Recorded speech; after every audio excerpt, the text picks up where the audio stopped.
That's not the one we're calling up, is it?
Man, that'd take a while.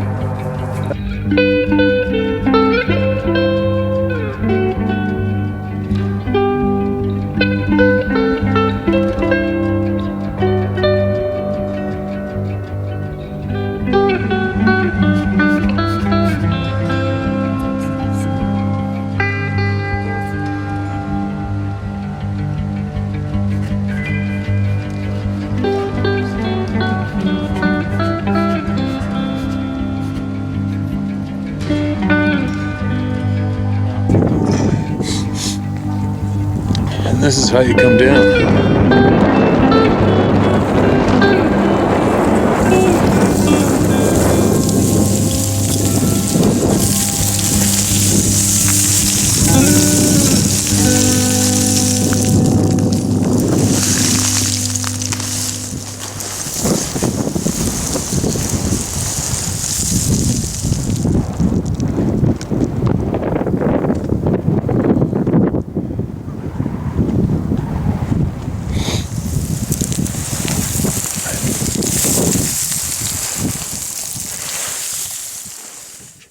Here we go, Tony. Now, you got to tell me your last name because I know I'll butcher it. I've only read it. Okay, my name is Tony Debonis. I'm an Okanagan resident since 1994. 94? 1994, I moved up from the Lower Mainland. Grew up in Prince George a little bit with mom and dad there for about 5 or 6 years. That's where I learned to hunt. And then we moved down to Langley, and of course we lived in Langley, and we hunted all over BC from there, and primarily your backyard, Pemberton and stuff like that, just for Oh, weekends. yeah. Oh yeah, and then yeah, in 1994, I moved up for work in the Okanagan, and haven't gone to the Lower Mainland since, basically. Well, just for Yeah. family, but No. no, just hunted all over BC, kind of like you probably. So it's been Oh. good. Yeah, And you got 3 boys? I got 3 sons. Yeah, they're what, 25, 23, and 20, I guess, right now. Oh, so you Um, barely got to feed them anymore. yeah, yeah, and they're always your kids, so you got to help them, I guess. I'm fortunate. I'm grateful that they hunt with me. Of course, that's super special. What a freaking gift. Yeah, it Shit. is. It's a gift. The one shame is my father, who was my mentor. Of course, he never got a chance to hunt with my kids. He Ah, passed away, and then my oldest at that time just turned 10, so never got the 3 generations out there, but we were close. that's But pretty cool, then, man. That's I know, awesome. yeah, no, for sure, we're keeping his name going, so that's good. So did you sheep hunt and everything with your dad? My dad was never a sheep hunter. He just wanted to stick a knife in something. That's all he cared about. I mean, he didn't care about who shot it or whatever. He was just happy that we got some meat for the freezer. We got to hang something up in camp. It could be a moose. It could be a cow, a calf moose back then in the Prince George, and we had draws. Um, he shot any buck in Pemberton. Of course, we'd always limit out in Pemberton. Of course, back in the good old days, two we got two each every time. Right Um, on. he just wanted to stick a knife in something because he came from the old country of Italy where food was hard to get. He grew up. He was a teenager during World War II, and he had to go into town in Italy there in this little hometown and basically steal salt and sugar from the stores when the Nazis weren't there and stuff. So food was Wow. hard to Yeah. get. So that old generation, right? Made them tough. Yeah, yeah. Well, all the old school boys didn't really give too much shits about the antlers, really. A Yeah, lot. the only thing he ever killed was a mountain goat, but he never. He was on some hunts up north with my brother-in-law and his brother and stuff, which and they killed some rams. I mean, my dad didn't, but he'd be in camp. He'd go moose hunting and caribou hunting and stuff. Wasn't really cared about the sheep. So, Well, at least you got to go. oh yeah, for sure. No, he So loved they go down horses, or you jump in planes? mostly primarily float planes. Yeah, float Oh planes, yeah, jump, land on the lakes and stuff. right on. Yeah, man, back then, Alaska Highway just with a pickup truck and some three wheelers, the ATCs and stuff, and Yeah. going up those roads up in the Alaska Highway and bringing home some moose and caribou. Actually, they're big. The biggest hunt, I got pictures of it in my book. Actually, was 1977. They went into Spatsizi Plateau, and just looking at the pictures, I mean, they got three caribou, one moose, mountain goats, and they just took them all home in a car in a Cutlass Supreme, like all the Cutlass Supreme four-door car had What? racks and horns on the top of it. No way. Oh yeah, all the way back to Vancouver, and the meat was in Smithers at the butcher, I guess. So So yeah, Langley. That's kind of an oddball random move from Prince George to Langley, eh? well, no, you were in Langley first, actually. Then we moved there for 4 or 5 years, but they always owned the hobby farm in Langley, like since Oh, 1979. So I grew up on the hobby farm. So hard work, and you couldn't play until you collected the eggs from the chickens and took care. You castrated the bulls and the yeah, yeah. pigs and stuff and whatever you had to do. So Okay, cool. So you still yeah, live rural. You oh, get into rural, you get into the rural. big blacktails around there? We did, yeah, back in the day, yeah. No way. Yeah, some of them ended up in the freezer. There's some Because monsters around there. I know a guy that got a 150-inch blacktail down there. recently, Now, probably 10 years ago or something. okay, well, yeah, yeah, we grew up there when they bought the property. Walnut Grove didn't even exist. Like they bought rural property just by Derby Reach and the Fraser River there, Oh and yeah. it was just bush, just bush. There's deer everywhere. It was Sweet. great. Yeah, yeah, good old days. So what's the first thing you ever killed when you're hunting? First thing was a deer up in Lillooet, Carpenter Lake. Yeah, Oh yeah, Carpenter up on the oh ridge. yeah, Carpenter. Yeah, we'd had up there September opening, whatever it was, and I think I was 10 years old. My first deer was whatever it was, a spiker, was it whatever, it doesn't matter. I just wanted to get my first buck down. So it was yeah, we spent a lot of years hunting Lillooet up by Carpenter Lake, Tyotin Lake. Yeah. You probably know that whole country there too. So Uh, Relay as well. We used to hike the mountains up Relay into the Alpine, and eventually the bucks got bigger and bigger and bigger, right? But a lot of good what do you mean? days. Bigger and bigger as time went on, or as the up the Well, mountain? no, as time went on, even my kids, we call them ladder bucks, right? You start with a spike when you're 10 years old, 11, the next one's going to be a 2-pointer, then a 3-pointer, Yeah. 4-pointer, right? So, and now, I mean, I let deer go every year, and probably like you, right? You want to have a good, decent, respectable, mature buck now. So, Oh yeah, and you want to milk it too. Who wants to tag out and go home? exactly, right? Hunting Yeah. season's pretty short. Like deer season's pretty short. So, and the prime deer season and during the rut is even shorter. So, you got to enjoy it. So you got to hunt Carpenter and all that. Was it burnt? Was that 5 mile or what's it called? 5 mile, right? No, it 5 mile wasn't. ridge? Eight It mile. wasn't. It wasn't burnt back then. No, it Was wasn't there burnt. bucks back then? There was bucks everywhere. We'd hike on the top of the mountains and they'd be bounding over the hills. I remember, like, we'd just get up to the peak and boom, boom, they'd be bouncing everywhere. We'd be glassing the basins there towards Spruce Lake, I think it's called, and Yeah. looking down on Gold Bridge, I think. There's bucks everywhere. God, What the about one hunters? what's that? What about hunters? Nobody wanted to go up top. They were all in the pickup trucks and the clear cuts down the bottom off of Marshall Lake Road and wherever else they were, right? Oh yeah, right. Yeah, Yeah, yeah. just hunting the clear cuts. But my dad said, "No, let's go hike this mountain." And we go up there, and then we'd end up staying the night under a spruce tree. You know, no tarp, no nothing. It's like okay, Perfect. pack pack a deer down. Yeah, good old time, good old days for Did you sure. see any big rams around there then? We saw a few Californias there. I remember I was a teenager back then. I didn't know much about sheep, but we saw a ram. I saw white butts running away and horns. Um, yeah, I never shot one though. Never shot one up there. Hmm. But we, You know when you pass the dam in Carpenter when you're heading yeah, out, yeah, dam's on the left. yeah, There's a handful of sheep there on the right. yeah. just past there. Like I did more wolf cleanup around there than deer hunting because I just when I was in Pemberton, like everybody from Whistler, Pembina, Squamish went to Carpenter, right? Yeah, I bet. Everybody, and rarely did anybody get much over 160-inch buck. And I'm like, I'm sure you're the same. I just can't stand seeing people. Mm-hmm. So Oh if yeah. I your mule deer, I'd leave. But so most of my hunting around there was wolves. But I really scoured the shit out of that place. But get Yeah. this, is like I had this is the last check before it was over, and I had 3 wolves hanging there, and they're all like bursting. And I'm like, holy shit. And there's a native guy there with me, another guy, and they want him. I didn't give a shit. I just need him gone. Yeah. And I said, when you get him home, because I'm not into it, but let me know how many were in that one, right? They got home. All 3 of them were jam packed with sheep meat. Oh wow. Crazy. And not pups. And they had 7 point something to 9 point something pounds of meat in each one's tummy. No, I bet. I bet. Yeah.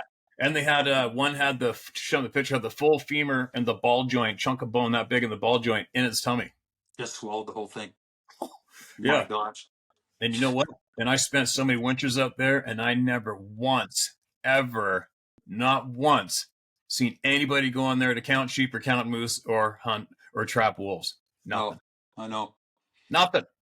I got a follower on social media right now, and he was telling me he does some trapping and stuff that he knows guys that are trapping or natives that are trapping or hunting in Lytton area, and they're trapping wolves right now. I guess it's thick with wolves all the way to Spence's Bridge, and they're killing all the sheep there. There's a Yeah. pack of wolves just decimating the whole Spence's Bridge herd, but you don't really hear about it, you know. Well, you know what? I hate. Did you ever go on HBC? Oh, yeah, long time ago. Yep. Yeah, I haven't been on there for a long time either. And that was the first time I got online, and I was right in the peak of learning how to. I knew how bad. Like when I came back from up north, God, I'm like, what? And I was talking to Rick Gander and everybody that had trap lines around Pembroke. And I said to Rick, so where'd you get your most wolves? And he goes, oh, I never trapped any wolves. What? Yeah. It's weird for me to hear. I'm like, you what? You never trapped any wolves? Then I talked to the next trap line owner, Pemberton. Okay, where'd you get the wolves? Oh, I never trapped a wolf. What? Yeah. Right? No. Yeah. So here I was getting going on there. And then I shot that 150, whatever the hell, blacktail. And then Clark was at my place having a beer, and he goes, hey, do you mind if I put this on HBC? I go, on what? He goes, I had a flip phone, right? And he goes, yeah, well, everybody's on there. I'm like, I'm not on there. So they showed me, he put my picture of it of the buck on there, and they showed me how many people were clicking on it. And my brain went instantly, oh my God, I can teach all these guys how to kill wolves. There you go. That's how I got online. That was the first week, like, oh my God, right? Because when I realized it, and I don't give a shit. I could say this, but I go to the sheep show, right? And I talk to the president. What did you guys do for wolves? Well, we went and we transported X amount of sheep. Oh yeah. Did you send anybody to where you dropped them off to see if there's about 10 packs of wolves or an over influx of cougars there before you dropped them off right there? Because I already know you didn't. Yeah. Right. And I even said to all these guys, I spent $10,000 of my own money average in wintertime. I'm not trying to babble to take time here, but it's got to let you know this. And I never once saw one set of boot prints out there checking on the wolves or the carnage, not once. Yeah, exactly. All right. So, like you say about Spence's, somebody's got to do it, man. That's all there is to it. Well, me and the boys, we've hunted Revelstoke many years, like for the last 20 years. Even before when the kids were babies, me and Mom would take them up there and go black bear hunting, grizzly hunting. We've taken 3 or 4 grizzlies out of there. Nice. But we met a trapper that had the trap line south of Revelstoke one time when we were there, and he was checking traps. And I asked him because we see wolves crossing the logging roads in Revelstoke, eh? And we asked him, you ever trap the wolves? He goes, they're the hardest ones to trap. He says they'll smell the twig that you move to tie your trap. Like he's just how clever they are. Like you brush aside a twig and that your scent will stay there, and they're so smart. But he said, and it made sense because we saw a depopulation of black bears there as well. And he says the wolves are getting so hungry in Revelstoke, they're decimating the black bears. And he said the bigger the black bear, the more susceptible they are of getting eaten by a pack of wolves because they can't climb a tree fast enough like a little one. All right. And that's what he was saying. The bigger the black bear, the easier they're taken down by a pack of wolves. Yeah. Well, they dig them out of the holes too, eh? Yeah, that too, right? Yeah. So once they get a taste of black bear like pork meat, their days are numbered. Yeah. Right? Like I watched 2 wolves torment a sow grizzly and her one cub up in the sheep hills. Like tormented her. Yeah. Like one laid down in front of her. They kept on going like this, you know, and one just laid down in front of her about I don't know 5 yards from her. Like I just almost read his mind. He's like this, like a dog. Oh wow, it's just a matter of time. We're gonna go, right? Yeah. Like they'll eat anything. But have you ever heard of? Do you know Kyle Lay? You know the Lays out of Williams Lake. No. Heard of them? They're like third generation predator guys and houndsmen. These dudes, dude. Yeah. You know, I spent a lot of years trying to figure out the wolves, but what these guys taught us, I paid for this advanced course, is unfreaking believable. The shit for trapping them. Yeah. You know, like the cinch and everything. I used to put on rubber surgical gloves. I'd do every single thing, just terrified. I'd parallel a trap and a track, and I'd look ahead, and I'd try to come in on a tee, get my stuff ready, hang the snare, and then get out of there. Yeah. And they said flat out, you'll never fool them. They know you're there. I know. You'll never, ever fool them. Get this one, what they proved. They said, if you got foot traps out and you drive up there in your truck, if you stop, don't unroll your window if it wasn't unrolled. I'm like, what? But if these guys say something, it's as good as frickin' platinum. And I go, what? He goes, nope, don't do it because it makes everything different. And they know something's up. If you're going to go up and check by the truck, unroll your window a couple miles before you get there and leave it unrolled and carry on with it unrolled. That's how. What's the difference? Dude, get this one. Well, there's too much. I'll text you all my notes I saved from the course so you can read some shit. But there's another thing too. They said if you have something going on emotionally, distressed, having a fight, divorce, anything, just some kind of shit going on, you're not straight between the ears today or tomorrow this week. They said, don't go wolf trapping. Oh my gosh. Yeah, but get this one. I'm like, what? And this native guy from Alberta was in the course, and he was a full on, like, you can tell anybody tells you they got like 15 wolves a year, they know what they're doing. And he goes, yeah, usually I got 14, 18, sometimes 20 wolves a year. And then I was going through alcohol abuse and blah, blah, and I got a divorce. I caught 2 wolves. Explain that. So I can't explain it. I can't. But I'm sure if you sat down with the Lays, if I had one of the courses, they'd explain it perfect. I got all my notes. I'll forward you my notes because they even said a wolf in a trap. The wolves will bring a wolf in, foot traps. They don't break the skin. They just pull on you. Yeah. The wolves will bring them food. Oh my goodness. Wow. Yeah. The shit that they taught me that after I thought I was a pretty good wolf killer. Yeah. I'll send you the notes. You'll be looking at notes going, what the hell? Well, definitely in BC, we definitely have to manage the wolf population. It's out of control. Like even east of town here in Kelowna, you go towards Beaverdale, Rock Creek, Christian Valley. I heard there's a herd of about there's a pack of 30 in the Christian Valley, and they're cleaning up everything, all the elk, the moose. Once they get the wind of a white-tailed doe, her days are numbered. They just run her down. Days are numbered. Yeah, I got a buddy out there. He lives on 500 acres. He kind of got away from the whole freaking crazy circus of life here, and sold everything and homesteads out there. And he says, yeah, there's a pack of wolves, about 30, and they're just cleaning up everything. So frustrating, eh? Oh yeah, for sure. Yeah. Like so when I was in Pemberton and they were blowing up, and there was a lot of people jumped all over me. I didn't give a shit. I don't care. A lot of people did. A lot of people didn't. And then out in Owl Ridge, a woman who was full on anti-wolf trapping. Well, I guess the wolves came and whacked her dog, and then they chased their other dog right up to her feet in the entrance of her house. Yeah. And then same place, Owl Ridge, another guy, they had to listen to their family dog get shredded in the backyard. Oh. Then the community got together and gave old Steve a call, right?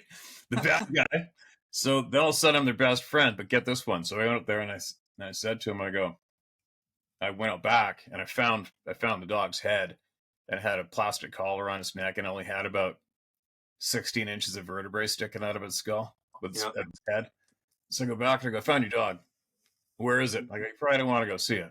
And he goes, just tell me where it is. All right. And then he went and checked it out. And then I phoned him later on and said, look, don't get your kids and don't get a dog until that whole pack's got to be killed or they're just going to keep doing it. So get the wolf does. So if you put a meatball in your backyard, just a meatball, Mhm. and one wolf grabbed that meatball in your backyard, that wolf will check your backyard for the rest of its life when every time they come through. Sure. That's They got just like a dog hitting the garbage can at home and you forget to take the lid off, right? They don't stop checking. Oh So yeah. anyway, I told him, said, don't do it. And then to the CEOs who I was friends with said, dude, you're not allowed to trap on that side of the highway. I'm like, you're not? Oh, shit. Oops. But anyway, so, well, they went and got this expensive frickin' puppy online or some damn thing. The first night they let it on the porch, the wolves shredded the backyard. Of course they did. Yeah, of course. That's Oh, pretty. That's pretty sad. yeah. Yeah. But one thing up north, they're doing a big, they're taking care of it with helicopters. They just don't advertise it. Exactly, and they should be just like the old days. And they're getting big numbers. But down here in BC, down here in South, I mean, I don't think they can even get away with it down here, really, could they? Oh, you wouldn't be able to. Yeah. Well, back in the old days, even before your time up north, they were the guide outfitters were taking. Well, the outfitters were taking care of the wolves, right? Oh yeah, oh From the yeah. air, from They're the doing air, they're doing everything. or picnics or whatever they had to do. Yeah, yeah, oh yeah. They're definitely taking care of them for sure. I know, and that's why there was the game numbers were huge back then. So Yeah. It's amazing how fast it goes. So what's your favorite hunt? favorite hunt? You know what? I'm going to say this. A lot of people probably won't agree with it, but spring grizzly hunting. That's What? my that's my favorite hunt of I miss it so much. Ever since that government took it away in 2017, I haven't been the same. Glassing those avalanche slides in the springtime for Oh, the grizzly. grizzlies, yes, Oh, spring. I thought you meant black bears. I was like, huh? No, spring grizzlies, Steve, spring grizzlies. Yeah, yeah. Ever since they freaking got rid of that hunt, I mean, it's just been a lot of us miss it, and that's probably our one of ours. And I got pictures of my boys here with grizzlies in the cave here. Um, Actually, we've got one of the grizzlies there mounted. Yeah, Oh but yeah. oh yeah, no, just that's the hunt I look forward to every year. I mean, sheep hunting. I mean, I love sheep. Sheep's great. I've got four of them on the wall, I think. But hunting grizzly is one of my favorite things. Just listening to the birds, the running streams, the fresh, the beautiful sun air, and getting a suntan when you want to tan, and just glassing in the morning, glassing in the evening. Nothing beats that, It's pretty right? cool. It is, yeah. There's nothing like it. You know what I used to tell people when I first started guiding? Because I wasn't really into grizzly bears growing up on the island, right? I'm like, well, I guess I'm gonna be a grizzly hunter now. And then Yeah, you gotta admit there's nothing like it. there's nothing like it. You know what I mean? Well, you Yeah, know what I mean. It's I like know. if I tell hunters, I go, look, if you're into hunting, whether or not you pull the trigger or not, you need to go on a grizzly hunt at least once because there's nothing Exactly, like it. There's nothing like it. exactly. And we've hunted the spring lake all the way up to Dease Lake and Iskut in the springtime.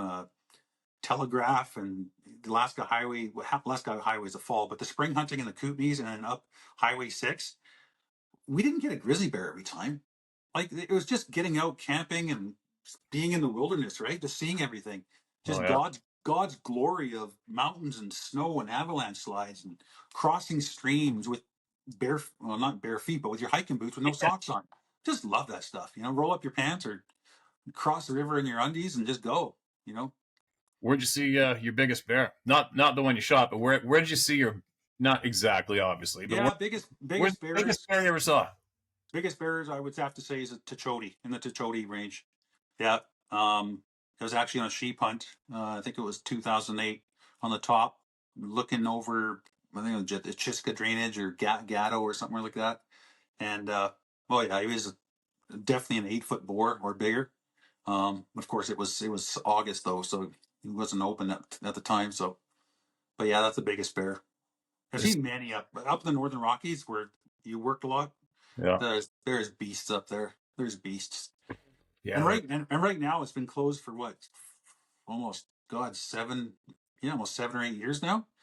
Those boards are getting meaner and bigger and more brave. So everyone's got to look out when they go into bear country. Oh, dude, yeah. It's like when I did most of my years at Stone Mountain, but I worked for 5 or 6 different outfitters across BC, and then one unfortunate experience in the Yukon. Yeah. Uh, I was always, I don't know why, I always seemed to be North Alaska Highway wherever I got it. I don't know why. But Yeah. tell you what, man, the grizzly bears north of Summit Lake. Mm-hmm. Oh my, down those foothills on that side. Well, I Yeah. got it. That's where I got mine, 8'8". But we had Yeah. a couple. I got a video there. If they weren't 9 feet, they were 9'4". No way, that big, eh? Wow. Stupid huge. Yeah. Stupid huge. Yeah. But you know So what? The the biggest footprint I ever seen in my life, bear print, was at Duffy Lake. okay, that's Duffy Lake, that's Goldbridge in area, isn't it? Yeah, you know Duffy, Lillooet, Yeah. Pemberton. Yeah. Yeah. Makes sense. Yeah, the south end of that lake on the far side in the corner, and this mudslide in the timber. And same thing, summertime, springtime. Look down, like, holy shit! Look at that freaking grizzly track. Well, they're He's they're they're coastal, right? They come up from the coast there. Bella Coola and Knight Inlet's not too far away from there.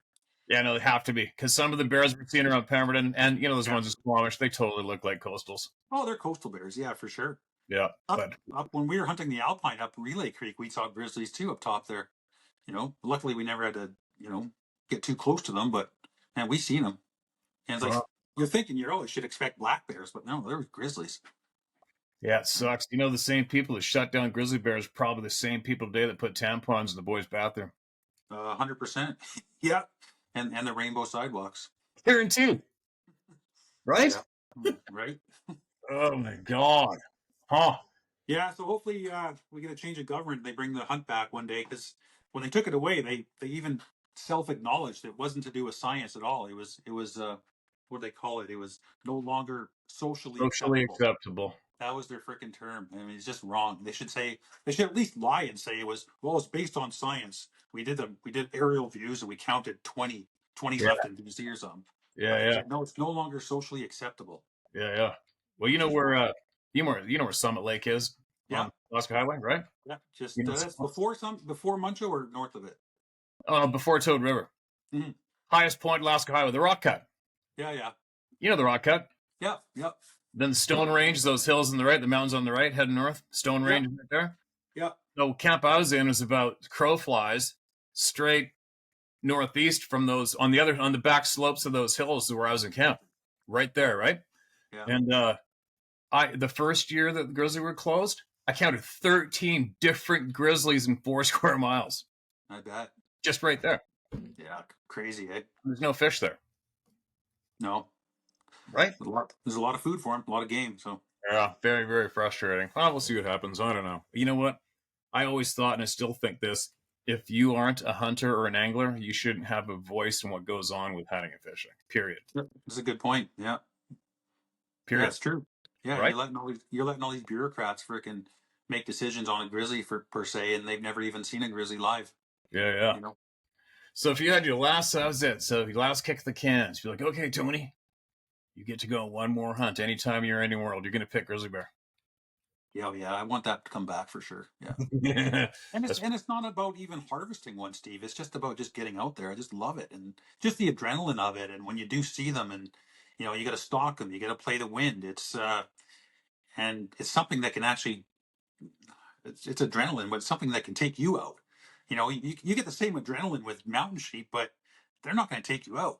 You get close to a ram, but they're not going to take you out, right? yeah. I don't know if They're it's the not same. going to. They're I not used going to to come. describe it. Sorry. They're not going to come barreling. A sheep's not going to come barreling down the hill at you with his horns. You know. Oh, shit. I know. I think. Well, what I tell people, I say, there isn't a hunt available that will make you feel what you feel when you're starting that fight. There's nothing. There isn't. Yeah. When you're committing, you see a big ram, it's like, hey, we're gonna go kill it. Like every single time I commit to get something, it's almost like you get that little bit of a weird jolt goes through your whole body when you know it's game on. Like, here we go, Oh yeah. Yeah. right? But with the Yeah. grizzly bear, who knows how this is going to end? I hope it ends perfect for me. I know. I know. There's always that chance, right? Yeah. No, just hunting, just getting out with friends and family it doesn't really matter what you're hunting, but grizzly's by far my favorite. And then of course mountain sheep, and I mean you can't say no to an elk hunt when they're screaming back at you and stuff, and Right. they're so vocal. So That looks pretty good, man. That looks pretty freaking exciting. elk is they're the most entertaining animal to hunt because they talk back at you, right? Any Yeah. calling? Have you ever been turkey hunting? I tried it locally here, just east of town. Never got one yet. I've tried calling, but never got one yet. How Yeah, I about think you? Yeah, well, remember when we were kids? Well, kids, remember it was always just what was it? Outdoor Life magazine, Yeah. Peterson's hunting magazine. Oh, Peterson's. Yeah, I got 100 of those. Yeah. Yeah, and then it comes springtime and come, and it'd just be like bass, black bear, and turkeys on the magazine. You'd be like, oh god, here we go again, Yeah. right? Exactly. And I had these Yeah. hunters say, hey man, we're gonna fly down to Memphis, take on a gentleman hunt for turkey in Missouri. I'm like, I'll come down, but can't we just buy a butterball and go for beers? Like, come on, because we don't know. And you know what? I went down there, and make a long story short, I'm sitting in the dark with my back against this tree, and they already got the decoys out of the meadow and start. All Yeah. of a sudden, you hear this, and it's exactly like elk hunting. Yeah. I'm like, did you hear that? Yeah. And he's going, shh, don't hear it. And then up there, up in that, I'm like, did you hear that? Like, yeah, yeah. And I'm sitting there, and then you hear them fly down from roost. Dude, Yeah. I was starting to get adrenaline. And I remember being aware of it. I'll never forget the first time. I'm like, holy shit, I'm getting freaked out from the stupid birds. Seriously? From a turkey. Yes, from a turkey. And then after that, I think I hunted them in like 9 different states.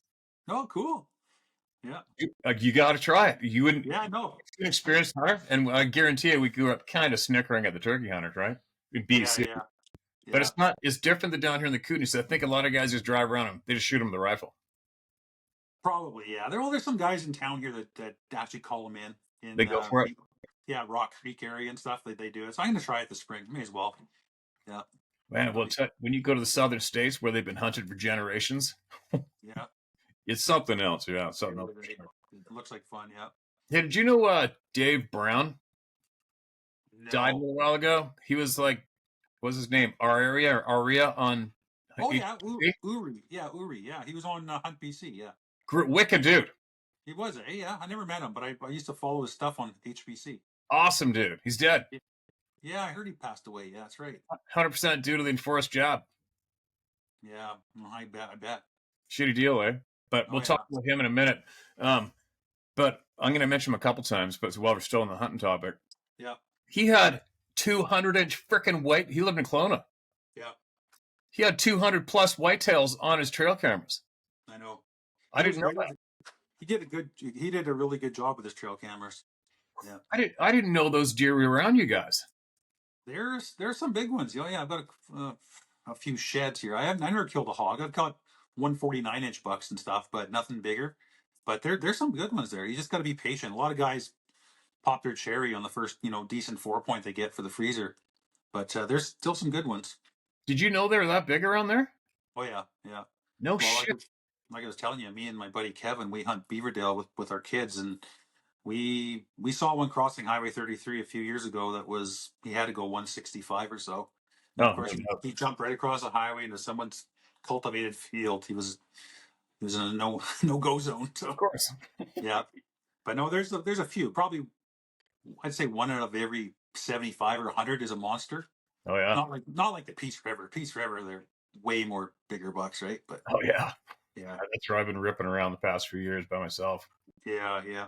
I'll tell you one. You know the Hat Creek Ranch. Yeah. Get this one. So the owner, I think they just auctioned that off this year. I don't know if it's gone through or not. But anyway, so a friend of mine was a veterinarian for them, and he got a hold of the guy, and they had such a bad wolf problem. They had to leave an old Dodge diesel pickup truck in the pen with the cows idling all night long. And if the motor died, they go in and kill the cows. That's crazy. Right? So anyway, my buddy's telling me, he goes, yeah, they got a 185-inch whitetail down there. I'm like, I know they didn't. I didn't even know there was whitetail there at that time, right? Because I went and stayed at the ranch and killed wolves for him. Real nice guy. But my buddy showed me the picture of this thing. Is this cranker, non-typical whitetail with like 7-inch bases on it, probably like 26 wide. Holy crap! And I'm like, no, it didn't. Yeah, ask him when you're down there trapping. I'm like, okay. So we trapped for a bit, and then I go, and there's other cabins on that property in that valley. And I go, so you guys got some huge whitetails here? And I guess he might be a bit of a dick with hunters because he was telling me how he shuts the gate off in the fall to stop people from going up the valley. And I'm like, oh yeah, you're one of those. Whatever, none of my business. But I asked him, I go, did some guys shoot a huge whitetail here last fall or something? He goes, and he kind of looked at me like, oh, you know what I mean? And I go, don't worry, I'm not hunting around here. I don't need a spot. But it's just, I didn't know whitetail were here. He goes, yeah, they got it right down by that cabin. And I go, they did? He goes, oh, yeah. He said they came up from Vancouver. The women are in the cabin. The guys are out hunting around. They came back to the cabin to eat lunch. And the wife looks out the window and goes, well, isn't that what you're looking for right there? Oh, jeez.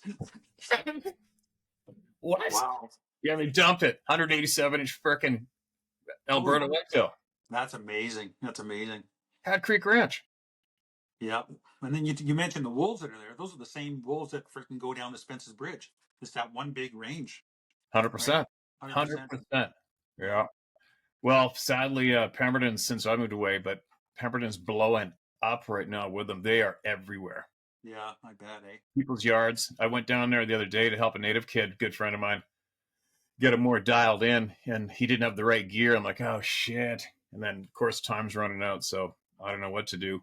I might go get a bunch of foot traps. Because if you, I can show you guys this too. This is the Lays program. You can clean up those 30 wolves in your buddy's property.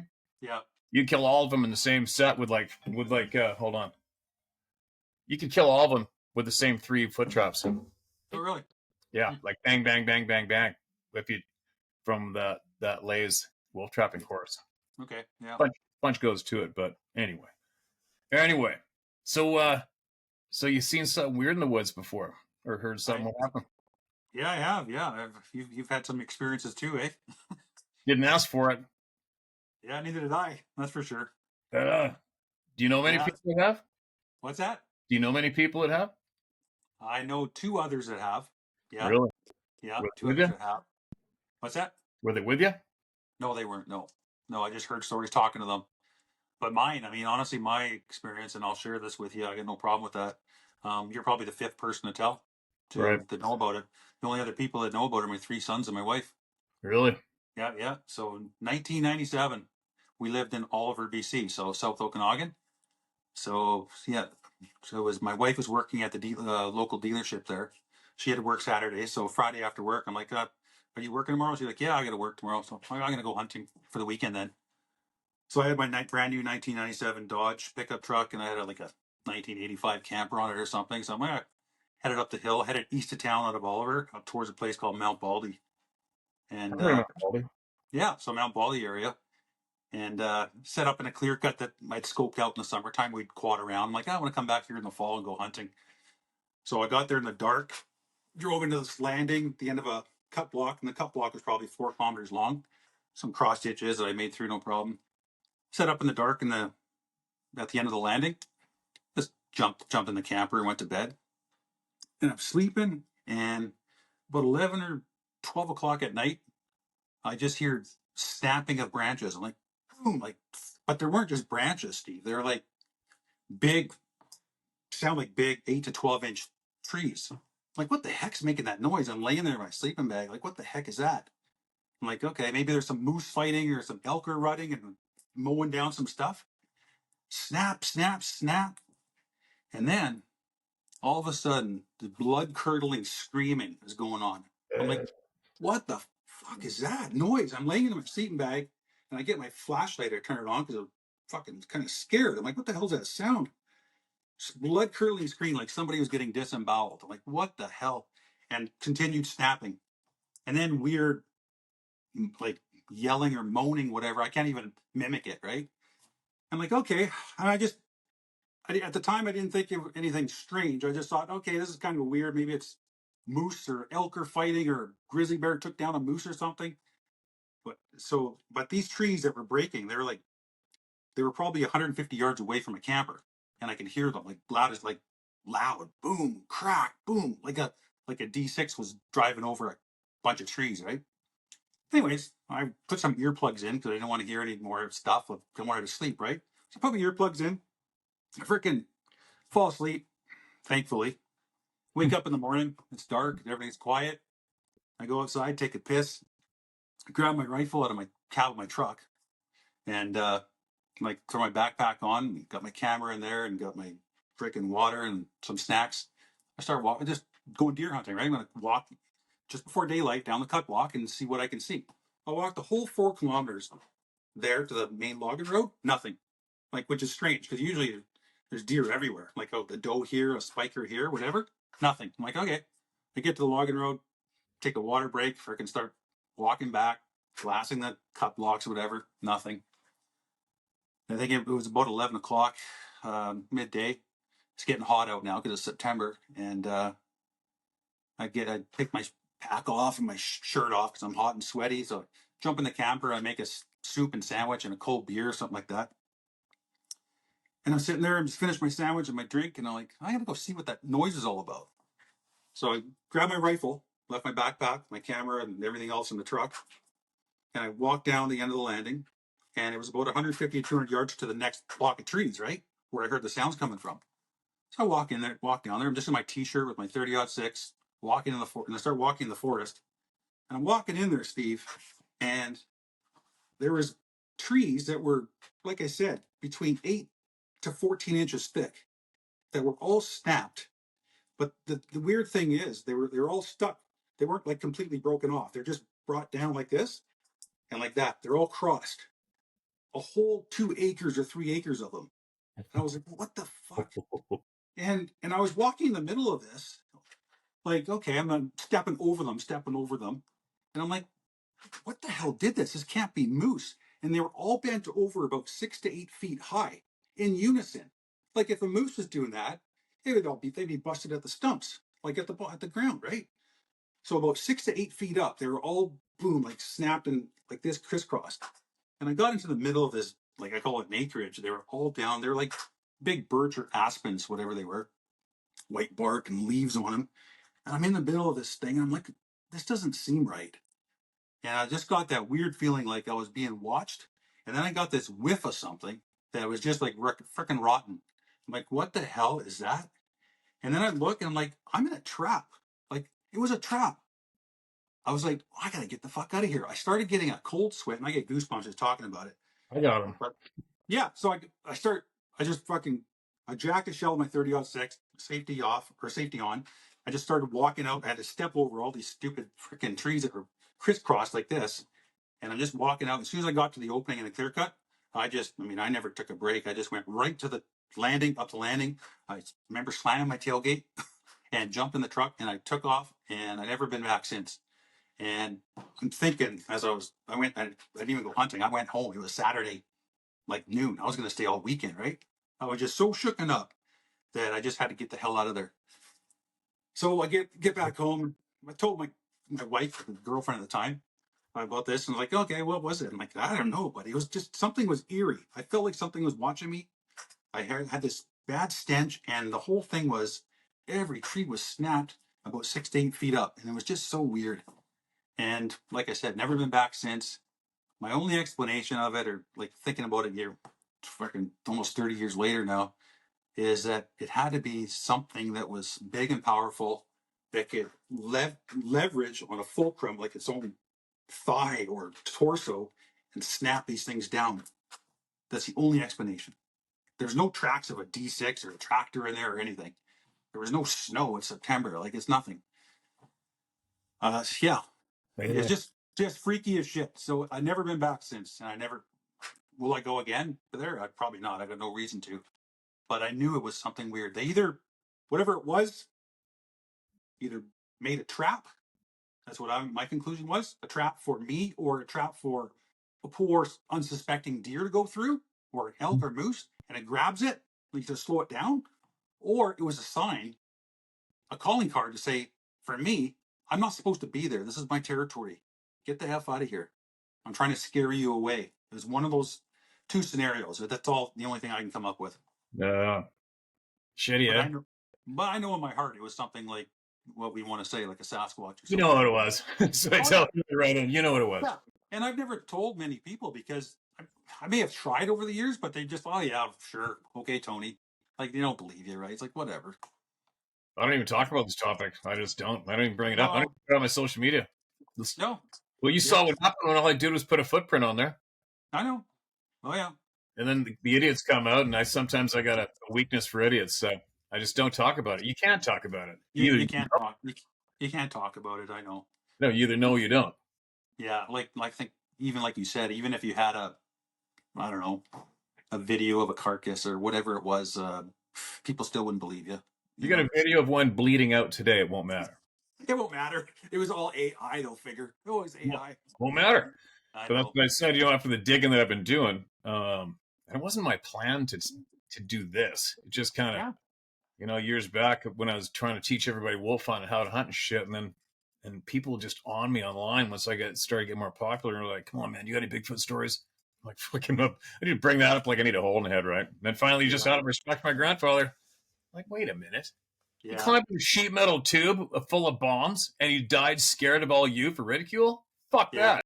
Exactly. Right. But here's another one on that lines of not talking to people. So Dave Brown, yeah, Mm-hmm. I know how you pronounced his handle in HBC. I think it was Yeah. Aria. I would call him Aria. Yeah. You know what I'm talking about. And you Well, probably saw some yeah, of I his. know. Yeah, I did. Yeah. Yeah. It was quality shit those guys hunted. He had a tight knit little group of murderers, and they were low profile. They never really posted anything online. Yeah. And they him and his group, they called it. But they would private message me on HBC. I guess he just said, "Oh yeah, you seem like one of our kind of people," blah blah blah. And he started showing pictures of their mule deer and the elk and stuff they were getting. I'm like, holy shit, they're murderers. But anyway, Yeah. Yeah. so I'd already talked to that Dave a handful of times, um, way before somebody started a thread on HBC Sasquatch. And then, of course, I Yeah. get on there, and a bunch of guys were brave enough to speak, and then some douchebags got on there and started belittling him. So I'm like, well, I'm going to get the last word on here no matter what. I don't give a shit. And I did. And then that's when that Aria Dave private messaged me, and he goes, come on, man. Seriously? Right? And I said to him, I go, look, I don't give a flying shit if you believe it or not. I didn't ask for it, and nobody's going to change that fact. It's not possible. You Yeah. can't change it. The thing's looking at I me. know. Right? So then about 3 years later, get this one. And I even said to him, you don't know anybody seen him? He goes, nope. None of your little elite little gang of murderers. Nobody. Nothing. Don't believe it. No. Fuck no. That was his attitude, right? But 3 years later, he phones me. Dude, you're not going to believe this. I go, what? He goes, well, my buddies, I don't want to say his name, but one of our buddies just says he had a face-to-face run-in with one of those damn things, and he won't talk to us anymore, and he sold all his hunting shit, and he's not going to the woods ever again. Yeah. There you go. There you go. Yeah. And I told him, I said, well, if you want to tell your buddy, get a hold of me. If you need somebody to, just to talk to him about it. Yeah. Yeah. And he goes, nope, doesn't want to talk to you. Doesn't want to talk to anybody. He won't even talk to us anymore. Yeah. It's a sensitive subject for a lot of people. They just they got blinders on. It doesn't matter. Like when there's seasoned guys like yourself or me or all these other hunters out there, like we spend so much time in the woods. There's stuff that we see. Like people living in the cities and stuff and downtown bureaucrats and stuff, they don't see shit that we see out there. You know? Well, they're busy And putting tampon machines in the boys' bathroom. they are. That's what they're doing, right? Yeah. So How do you talk to that mind about anything? no, you can't. You can't. But Yeah. then again, who gives a shit? Like when you think about it, what relief would you get if? Well, I don't know. I shouldn't say that because I'm just angry. I think I explained if you saw the video the other day. I said, I come home, I'm a dead end road, and I know there's I don't give a shit, a teenage grizzly bear, which we know is the worst one, Yeah. on a kill just inside the back timber between me and Billy Smith's house, Yeah. and I don't tell him. Yeah. You have to say something, right? For How sure. much, how much of a douche are you to not do that, right? Exactly. Yeah. So I see an 8 to 10, 12-foot hairy human kind of fucking, I don't know what it is, staring at our window at night. Mm. Why is it the rest of the neighborhood get to be filled in on this truth? I don't Mm-hmm. get it. Well, I'm getting it, but that was like, it just doesn't make sense. Yeah. And I know. the weirder thing too is when you tell people, like it's almost as if there's a certain amount of population of the human species have a built-in block, because if you told me, all right, we don't know each other. You just told me I know your hunting background. I said, Steve, dude, listen, man, I just seen this, and you got goosebumps on your arms telling me you saw a 9-foot tall, hairy like dude staring at you in the timber. Mm-hmm. My initial reaction isn't going to be, there's no proof, there's no video, there's no video, there's no footprint, there's nothing. Yeah, you're crazy. If I didn't react to you telling me that way, Yeah. be like, okay, as soon as you get done with your psychosis and you can focus again, coming back into the conversation, because we're not talking about proof. We're talking about what I just saw a half an hour ago, and I thought I'd inform you about it. Did you want to? Did you got any Did you questions? want to know? But the amount of people that don't even ask a question is so bizarre. Isn't that weird? Yeah, I know. Yeah, it's weird. Yeah, Like if I told you I saw just like that. just like that, won't even ask. Like if I told you, dude, I saw an 8 foot tall hairy fucking thing that looks like a dude, but it wasn't right there an hour ago. Mm-hmm. You were not going to go like this. Oh, crazy. Well, I've got 2 beer left. I'm going to the store. Need anything? You know. It should be 16 red flags, nothing but curiosity. Take me there. Run it by me one more time. Tell me what you saw again. They don't even do that. It's so They weird. don't. Yeah, exactly right. It's not a weird thing. I know a guy. He's still alive. He's an older gentleman now, but I won't say his name on here. But he had an experience with one of these beasts in Squamish Oh, yeah. years ago. Years ago, hunting. He was glassing a slide, and he saw this thing. He thought it was a black bear on a slide. So he put up his binoculars, this and that, and he's like, "What the heck is that? What the fuck is that?" And he said, "It's not a blackberry." Anyways, he had a 9-power scope on his rifle because the binoculars weren't strong. They were like 8 power or something. So he puts it in the scope of his rifle and he cranks it up to 9. I think it was 9 or strongest scope of the day. And he says, "I was so scared because what I saw was this 2-legged creature sitting on his butt." And he says, "When I zoomed in the scope, I could see the dexterity of his fingers peeling berries and leaves off a branch and feeding it in his mouth. I could see the dexterity of his fingers." And eventually he never saw me. I was shaking, I was scared, he said. And he just got up and walked into the timber, into the big cedars. Wow. Never knew he was there. And then That when I shared my story, and that just gives me goosebumps too. Like he says, it just got up and walked away. Yeah. So how did it affect him? Not too much. He's an old school boy, pretty tough. Still Tough goes? old man. Yeah, he's too old to drive now, I think so. Did he say don't tell anybody? Did he say like He never did. No, could you he tell if never he did. spoke about it publicly or not, or like to friends or Probably to friends, as close friends, but never spoken publicly about it. yeah.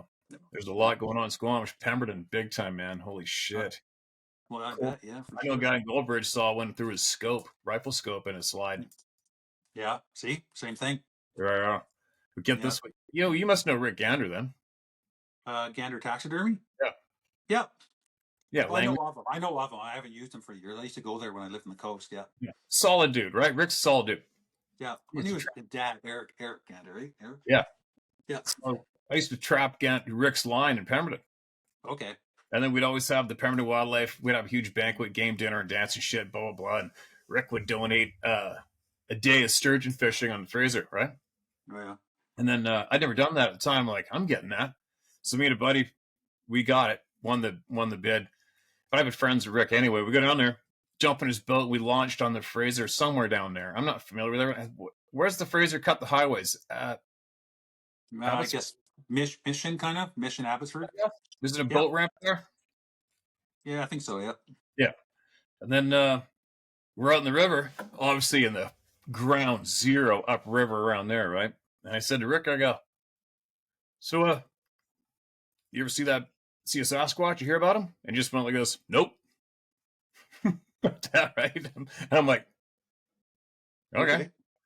And we're fishing away. We got what? I think we caught over 30 sturgeon that day. It was wicked. Oh, But anyway, yeah. I go, so you never heard of him? You don't know anything seen him or anything else? Nope. Like, not even a half a bum hair of curiosity. I'm like, okay, whatever. Not to push it. Well, Yeah. if the prick doesn't come ripping, I was living halfway up the Pemberton Meadows. The prick doesn't come racing in my driveway with a bucket of plaster Paris and wrote out instructions on how to take a footprint because one of his close friends and clients, same thing, was in Seashell, probably hunting goats. And he saw this thing walk across the slide in front of him and his 2 buddies. Oh, yeah, really? See? Yeah. And then Rick comes over to my place and I'm like, really, you dick? Like, chocolate? I think I said to him that I saw one on the boat too, and he just like nothing. I'm like, okay, whatever. And then he comes ripping my house because his other buddy saw one. I'm like, okay, Yeah, whatever. yeah. There you go. Yeah. Yeah, funny, eh? Yeah, no, you're getting a lot of stories in for sure. A lot of feedback with your post and putting it out there. So Over 30,000 emails. I know. I'd like to find out, maybe you know, but there was one story of a native guy in Karamias. Told you a story or recounted a story about Sasquatch. He was walking to his girlfriend's house, remember? Yep. Sneaking in the back door or the window. What year was that? Because if it Oh, was wait. Which, 97, 98.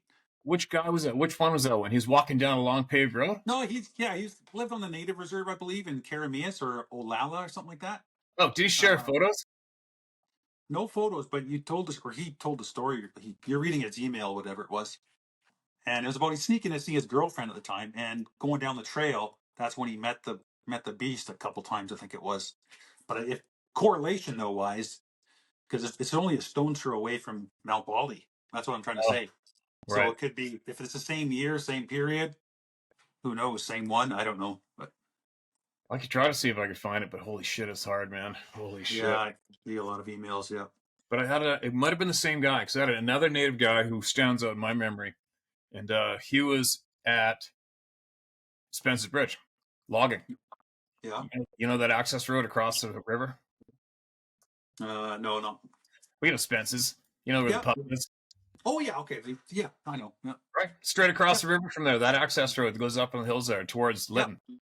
Or towards, I guess as the crow flies, is towards Lillooet, right? Ashcroft. Okay. Yeah. Off Lillooet, yeah. branch, I guess, if you went straight. But Yeah. anyways, he's logging up in there somewhere. And it was at night shift and running his machine. And he said, and they were having some mechanical problems with the damn machine. It crapped out. Couldn't get it going. He's like, ah, shit. And he's all by himself. And the crew shift change was either in the middle of the night or next morning in the dark. Anyway, just because I know exactly kind of where he was and the flavor of what he experienced, just really, I don't know why. I always remember that one. This one. He's Yeah. sitting there in the machine. And all of a sudden, that, the plate that covers the motor and everything, all of a sudden he hears the plate get compacted down like something real heavy just climbed on his machine. Wow. Could you imagine being in a fucked up new cup lock by yourself up in those mountains at 2 in the morning? No. And you're just sitting in there like a can of sardines waiting for somebody to come. So get this one. But he had electricity, just wouldn't run. So he flicks on the frickin' lights that lights up the machine, right? And this 8 foot tall, hairy thing bails off of his machine and runs up through the fresh fallen block like a gazelle, disappears into the timber. So it never knew he was in the cab. I probably did. Just thought he was going to sneak up and look in the window at him like they do all the time, right? Oh my God. Crazy, eh? Can you imagine having to sit there all night long after that? No thanks. No thanks.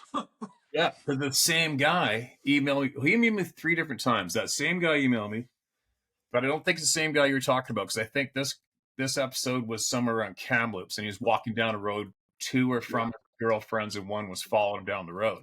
But I think Yeah. the one you're talking about left me pictures, and I probably didn't include them because I didn't felt I needed to. Because all Yeah. it was a gravel road from Google Earth with a couple houses spread out the timber, and he showed me the route between the. That's right. Yeah, that's the one. Yeah, that's the one. Oh, I did show the pictures. No, yeah, I guess. No, I don't think you showed the pictures, but he explained it. That's all. Yeah, Yeah, he sent the pictures of him going through. It's like I could probably find that. yeah. Just if it's the same year, because mine was 1997. Yeah, So but the reality is, you probably figured it out. They're all over the place, man. yeah, for sure. They're everywhere. So Yeah, there are stories. places that I don't go either. Mhm. No, that's kind of in a way for me. It's kind of silly because they're everywhere I go anyway. I got them right down the road from the house here. Yeah, it's unbelievable. Yeah, So was that the only time you had something weird happen? it was. Yeah, for me. Yeah, I had an old hunting buddy of mine. His name was Rob. He actually had an experience he told me about. That was probably in the 90s as well in the Tulameen area. I remember him telling me he got stuck one time with his truck. He was hunting, and something in the bush was beating the trees, knocking on the trees and stuff like this, and yelling at him in a language of some sort. And he just basically got his truck unstuck and took off and never been back. He says it was so scary. It wasn't a bear, it wasn't a moose, it was just something yelling at him and knocking on the trees. Yeah. The old man ever talk about it? No, no, my dad, no. He yeah. If he saw one, I think I know what he would do to it. So, Oh, yeah. oh yeah, Or try to, eh?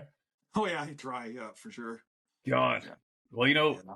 out of my buddies up north, like it's funny where I described where I was in camp a lot north of the north side of the highway. Never had an inkling. I never had any pressure from any patch of timber or mountainside. I never had any hesitation anywhere, Yeah. except for Steamboat. So Steamboat is Mm-hmm. halfway from Fort Nelson to the rock Yep. cut, right? You know Steamboat? Yeah. Steamboat Mountain. Yep. Yeah, with the salt shed on the left and the top there. Yeah. Well, we came out there. We put in at Cleto Creek one time and came out there from the north side of the highway, and definitely they're in there, 100%. They're a No cache. way. Oh yeah, there's a cache. We were about 2 days north into that muskeg frickin' armpit. We're just riding around in July, busting open all the old original camps and shit and see what was left, right? Three of us. And Yeah. there's a cache there about 14 feet up, probably about a 4.5 foot overhang all the way around. And Yeah. I don't think that one had sheet metal at the bottoms, whatever. And they had those Rubbermaids, 2 or 3 Rubbermaids on top. So we pack them on top of horse easy, right? 2 or 3 Rubbermaids, which would hold your stove, spices, Sure. cutlery, Yeah. and all the dog shit. Full size wall tent was up there, wrapped up. The wall tent was about 150 yards from the cache on the side of the river when we rode up without a tooth mark in. Yeah. Without a tooth mark, and everything was taken off the top of that cache. Everything. Just a freaking shredded mess. And I'm sitting there, I was already really aware of what's going on. I'm sitting there going, huh. So these two inbreds were originally from Fort Nelson. And I say that nicely. They're like, so, what do you think did this? I don't fucking know. Right? Wolverine. Yeah, that's about the only grunt you get out of those two retards. And I go, and nobody's saying shit. They just go, we're just tying up and unpacking our shit and going to clean up the mess, right? And I go, so what do you think? What do you think did this? How do you think that wall tent got 150 yards from here without a tooth mark in it? And they both went, fucking Wolverine. I go, so let me get this straight. So the Wolverine went up these poles, pinched the logs, and went like this for 4.5 feet. Got up top, and he turned green like the Hulk, and you winged that wall tent over there, huh? They don't fucking know, and that's it. They don't want to talk about it. Then some other friend of mine, another guy I know who was the working outfitter for Stone Mountain after Dave sold it for an American. Him and another buddy of mine, Fort Nelson, they went in at the Racing River. Not the racing. Not the racing before then. Why is my brain? The Bessa? Now, right by the gas stop, past Fort Nelson left. Oh, Yeah, Tetsa. Passport. Tetsa. Yeah. So Tetsa we'd always put in just north of the gas stop to head to those camps. And that's the way to Shody, too, if you want to go to Shody from there.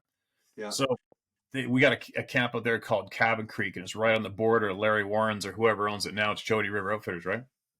So just a few years ago, they ride out there. And if you're sitting where they are sitting, Shody Lakes is straight southwest, probably, I don't know, 5 miles, 6 miles, even 7. And they woke up to the trees getting the shit beat out of them. Yeah, see? Right there. Yeah. Yeah. They're everywhere. Yeah. And another buddy of mine who lives in Toad River grew up there. They're driving along Muncho Lake.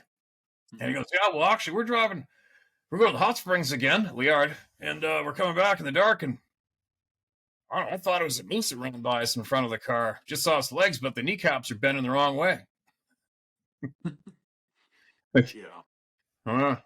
You can't make that up. Yeah. So what does your boys think? They don't talk about it too much. Yeah. They're like, okay, Dad, whatever. Like they're okay. Well, they don't disbelieve or they don't believe it. It's not even brought up. I guess it's kind of good in a way, sort of, maybe. I don't know. Yeah, no, I mean, it doesn't phase them. Like, don't even want to talk about it or whatever. It's okay, whatever, no big deal. Yeah. Right. But if it ever happens to one of them or it happens to somebody, then all of a sudden it's 100% real, right? It's just Well, I always say I don't give a shit if anybody believes or not. But then you wouldn't believe how many people I talked to that it's ruined them. It's ruined them. Yeah. Right. Well, they've had some scary experiences, obviously, right? Yeah, I think like just going through life, probably laughing and not even giving any attention. All of a sudden, there it is in your face. Yeah. So I think there's another side to it. I guess maybe is if at least, but just do my part, tell the truth. I told you. There you go. I gave you all I know. do it the way you want, take it with it. I don't give a shit. At least I told you. Just tell the truth. Yeah, And exactly. then hopefully maybe if it happens to some of these people, then it doesn't fully destroy their passion for the outdoors, you know? Yeah. Because it's such a theft. Wouldn't you imagine if one of your boys or Hmm. you love this as much as we do, and all of a sudden it just gets stolen from you, Yeah, 100%. all because nobody informed you of nothing. I know. Lying sons of bitches, right? I've got one employee at work, and I'll actually maybe I'll talk to him and see if he wants to reach out to you. But he's had an experience on the way on the highway from Port Alberni to Tofino. No, God, him and Yeah. another 500 others. Oh, really? Oh Yeah. yeah, big time. It's Oh, right here. hotspot, eh? Yeah, my backyard, for real. Oh, I guess so. Yeah, that would be. Yeah. Yeah, I'm just past Port Alberni on the right. Oh, no way. Okay, so he swears he saw one crossing the road there, the highway. 100% he did. Had a taxi driver had a fare right here and had one. They had one in front of the taxi right over here in front of my place where it hits that highway. Oh, no way. Okay, I didn't know that. Yeah, we had some Yeah. beaten on the roof of the house here a couple years ago. Shit. Really? Eh? Yeah, 16 feet up. Oh, wow. Right? Fuck. It's like, Oh, why? Whatever, as long as you don't hurt me, I don't care. So anyway, yeah, yeah. you wrote a book. I wrote a book. Yeah. That's exciting. Yeah, it's That's freaking awesome. yeah, I'm pretty happy with it. It's gotten a lot of good reviews. It's it's in the Friesen bestseller list. It's selling a lot of them. I'm getting a lot of great testimonials on my website, uh, Sweet. which which are great. So yeah, it's you can't get them from home. You can get it at TonyDebonis.com. It's all about hunting. There's the great thing about it is they're short stories of all my of growing up hunting with my dad. So my first hunt was 1979 when I was 7 years old, and ever since I was well, basically 10 years old, I was capturing all my stories. I love writing, and after every hunt, I would come home and I'd write my journal. I'd write my stories. I'd No write the way. temperature. My temperature was it was -5. We woke up to snow. Me and Dad were cold in the camper last night. I've got all these stories and just What? chicken scratch. Yeah, and then I think 2 winters ago or last winter, I got together. Well, just looking at all my diaries, I'm like, I've got a book here. Like, I just got to put it together, right? So then I spent the time putting it together. But I've always enjoyed writing, and I've even in high school or like elementary school, junior high, and Langley Secondary School where I went. I took creative writing and stuff, and I just loved writing. And my English teacher at the time, Mr. Hollaboff, I'll never forget his name. He was a great teacher. He always looked forward to my stories because a lot of them were hunting related. I think I even wrote one about Sasquatches back then, just the mythical Sasquatch of back in the day. I still got them actually, and yeah, I put a book together, and the short stories go from 1977 basically to 2019, in between, and everything in between.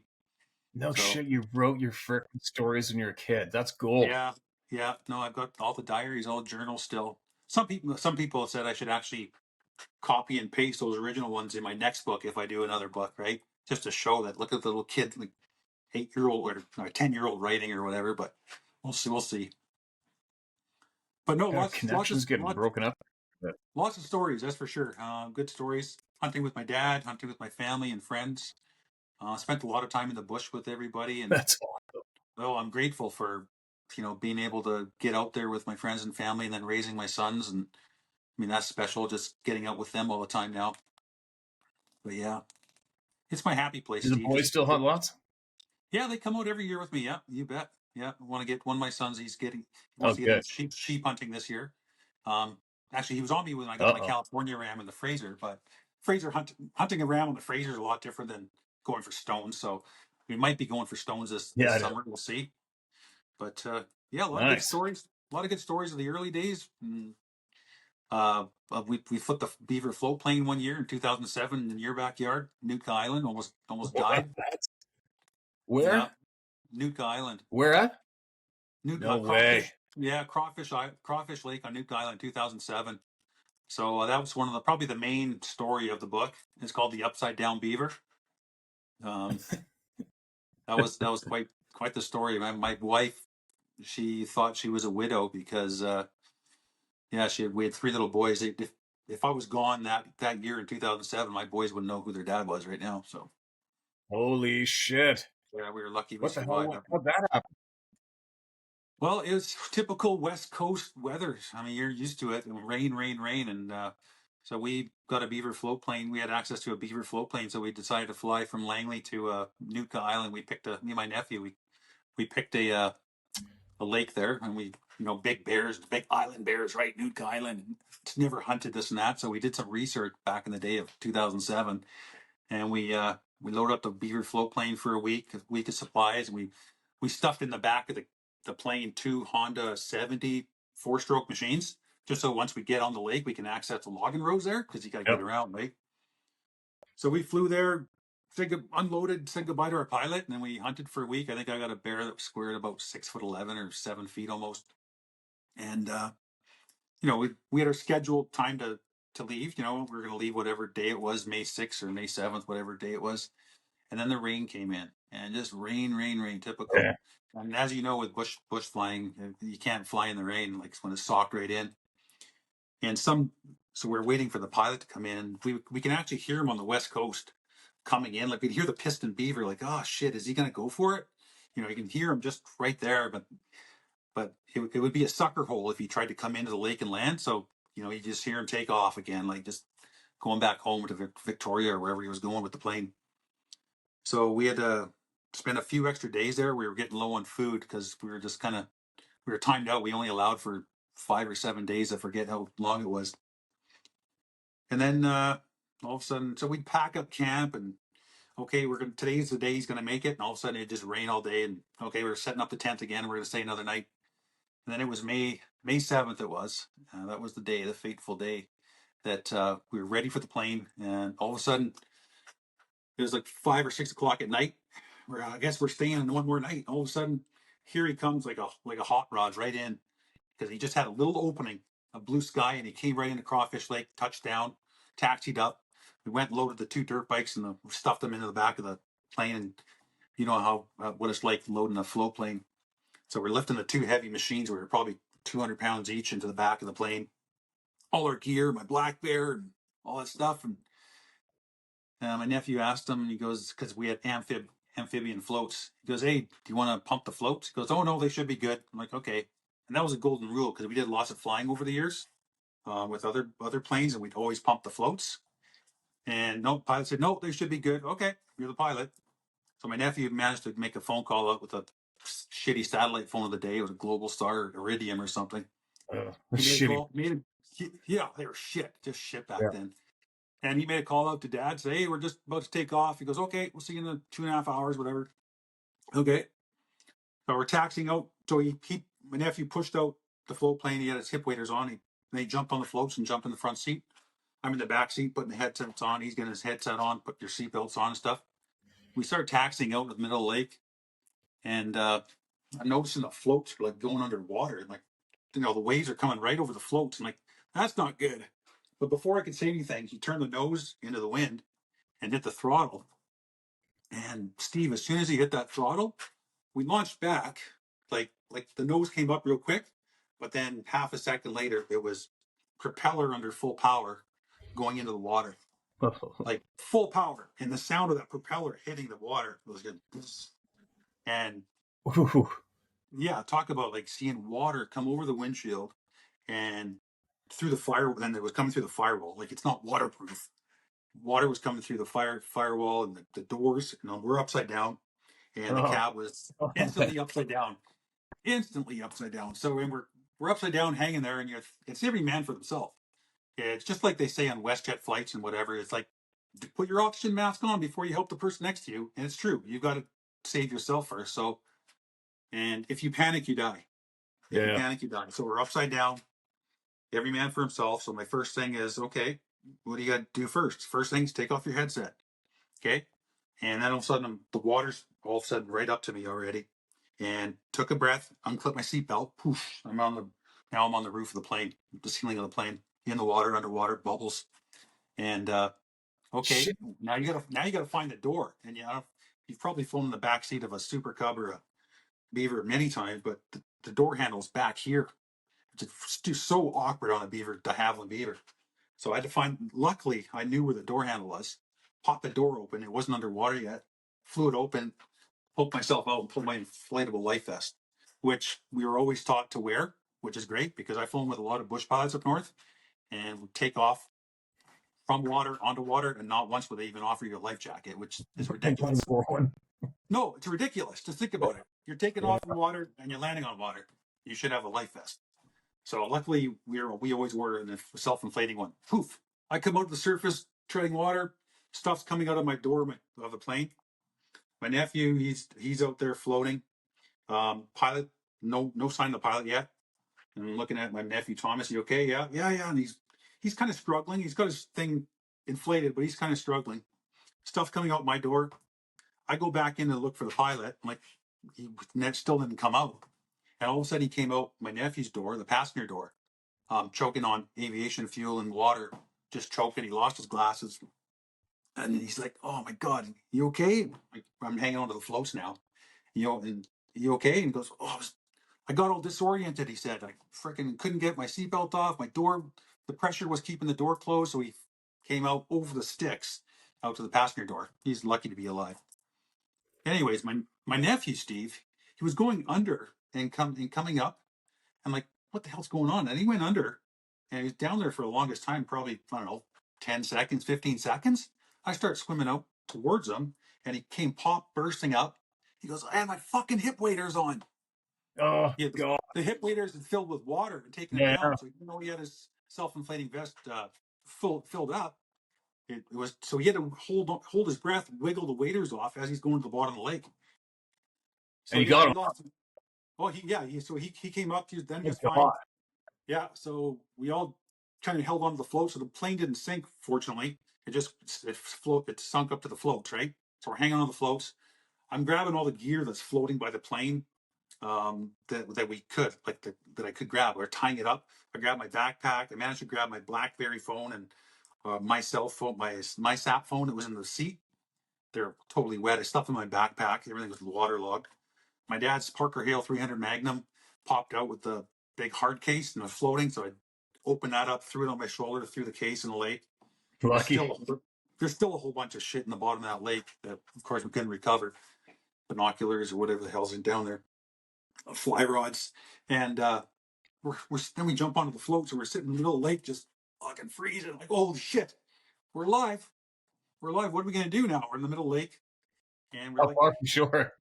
oh, it was right in the middle of the lake, so probably I don't know, 300, 400 yards. Oh, I guess maybe I like about that. So there's a couple paddles on the floats, one on each float. I'm like, hey, let's see if we can move this plane. So we got the oars, they're just wooden oars. And me and my nephew started freaking paddling. We're like, are we moving? Checking the bubbles. Yeah, we are. wait. Like, Steve, it must have taken an hour to get to shore, Steve. Like, we're Wait. paddling the big beaver float plane towards the shore where we left our fire going, thankfully.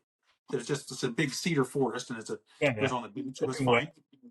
Yeah, soaking wet. So it kept us warm. The paddling kept us warm, which is great. But the shitty thing is the propeller or the cab of the roof of the plane hit the shore, hit the bottom of the lake. So we were still like 100 meters from the shore. So we had to get back in the lake and swim to shore, which was the shitty thing. It's like the last thing you want to do is go back into the lake that almost killed you, right? So, anyways, we ended up swimming back to shore and got the fire going and freaking drying up all our clothes. We stripped down and dried up by the fire, got the fire going good. And the shitty thing was we were fine, but our families weren't fine because we made that call out. They Oh, were expecting us. They were making that.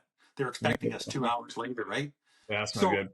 so the shitty thing is that shitty and not so shitty, but the worry. So my brother-in-law, my nephew's uh, father, was pacing back and forth, like, where the hell are they? Trying all three cell phones, the pilot and my cell phone and my nephew's cell phone. No answer. They all went to voicemail. Like, what the hell? How would they all go to voicemail? So then my sister gets on the phone and she called my wife 3 times that night.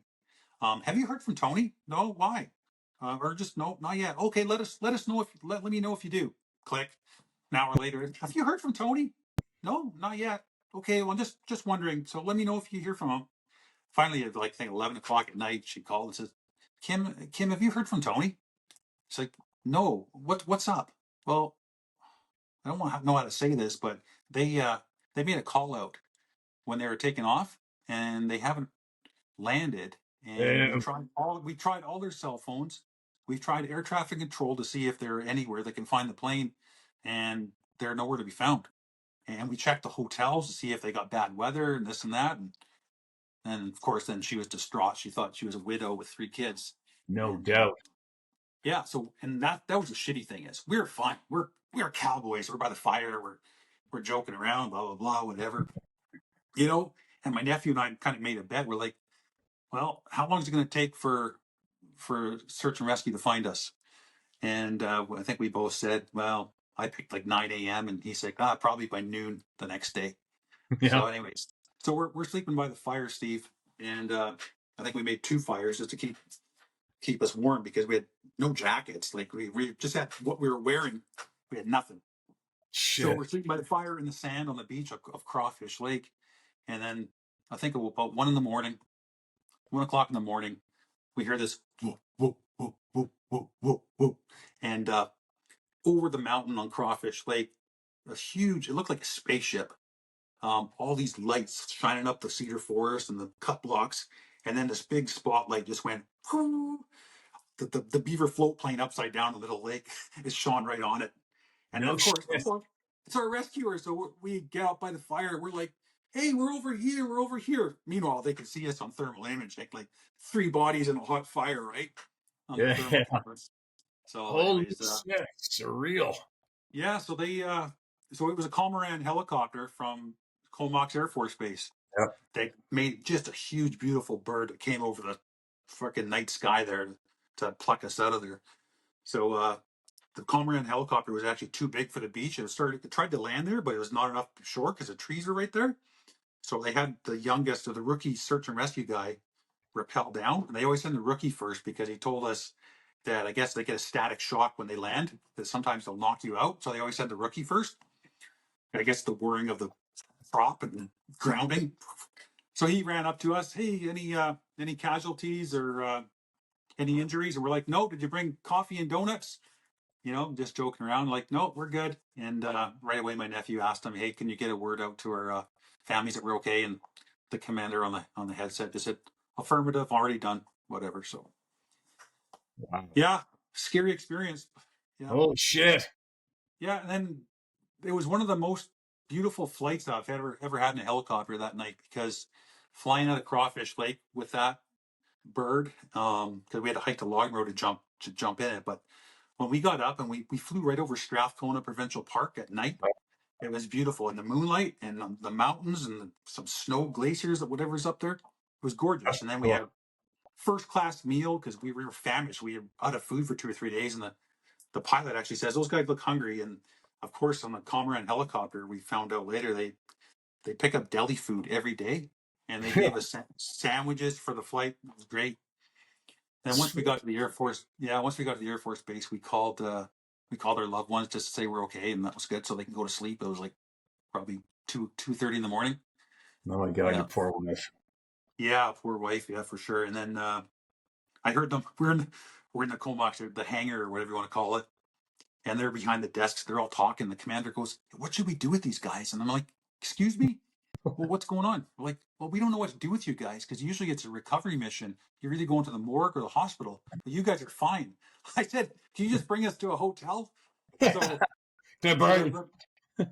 so the rookie just he dropped us all, the 3 of us, off at a hotel somewhere in Comox. First time in Comox, and we got into the hotel late, checked in. I think we don't sleep anyways. My nephew and I, we got that curse, so I think we were up at 8 in the morning or 7 in the morning, With and no clothes? yeah, well, yeah, just we drive just with our clothes on, and then we're like, oh, let's go. We grabbed we each had our backpacks, and that's all we had. And I had my dad's Parker Hale 30-06 or 300 Magnum. I threw it over my shoulder. We're walking to Comox. Let's go find Tim Hortons. And we'd never been to we never been to Comox before. And we're just walking Rifles through. flying over your back. Yeah, we're walking through Comox, and nobody said a thing. I got a rifle in my back. Probably couldn't get away with that today. I mean, this was 2007, so Yeah. a little bit different maybe, but yeah. And of course I couldn't go in with the rifle. I said, I'll wait here with the backpack. So I just waited on the lawn there by the drive-through with the 300 Magnum and two Oh two my backpacks. And god. those 2 guys came out with coffee and bagels and donuts, and we had breakfast there, and then we just we arranged for a ride. A ride came to pick us up and take us home back to the mainland. So, Yeah, you got to ride down to the ferry, went across, and yeah. So crazy. yeah, got home. Crazy. Yeah. So, what happened to Yeah. the plane? What's that? Did they recover the plane? They recovered the plane. Yeah, they actually they flipped it over. Yeah, they flipped it on. I'll actually show you a picture of it here.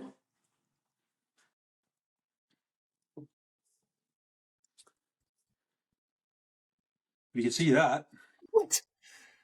Yeah, they sent a crew over there, and then So, what they did was they just tied ropes to it. I don't have the picture of the guys here. It's in my photo album, but they had 7 or 8 guys flip it back onto its floats.